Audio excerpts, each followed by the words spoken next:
P L F کے حمایت یافتہ امیدوار بطور صدر سپریم کورٹ بار ایسوسی ایشن میاں رؤف عطا کی کامیابی کی خوشی میں پی ایل ایف کے زیر اہتمام ڈسٹرکٹ بار ہال ملتان میں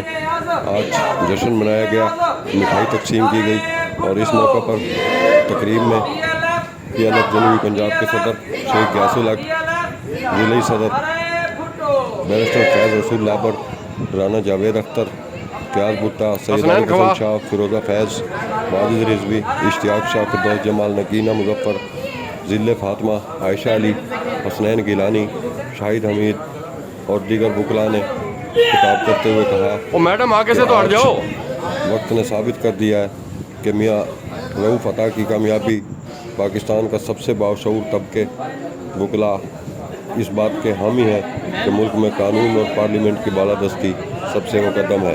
اس پر کسی طور سمجھوتا نہیں کریں گے۔ اس کامیابی کے بعد 26ویں آئینی ترمیم کے خلاف وکلاء تحریک چلانے کی دھمکی دینے والوں کے خواب چکناچور ہو گئے، جن کا مقصد ملک میں بدامنی، انتشار اور عدم استحکام پیدا کرنا تھا۔ سپریم کورٹ بار کے باوقار ادارے کو اپنے مذموم مقاصد کے لیے استعمال کرنے کی کوشش تھی۔ ان رہنماؤں نے مزید کہا کہ سپریم کورٹ بار کے انتخابات میں کامیابی چیئرمین بلاول بھٹو کے اس ویژن کو تقویت ملی ہے کہ آئینی اصلاحات اور خصوصی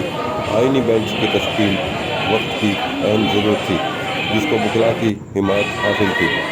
انہوں نے مزید کہا کہ پاکستان کے وکلاء نے صحیح وقت پر میاں رؤف عطا کی شکل میں صحیح فیصلہ کیا ہے، جس کے دور رس نتائج نکلیں گے، جس سے مزید بینچ اور بار بہتر تعلقات میں مدد ملے گی، جبکہ وکلاء کو درپیش مسائل حل ہوں گے۔ اس موقع پر مٹھائی تقسیم کی گئی۔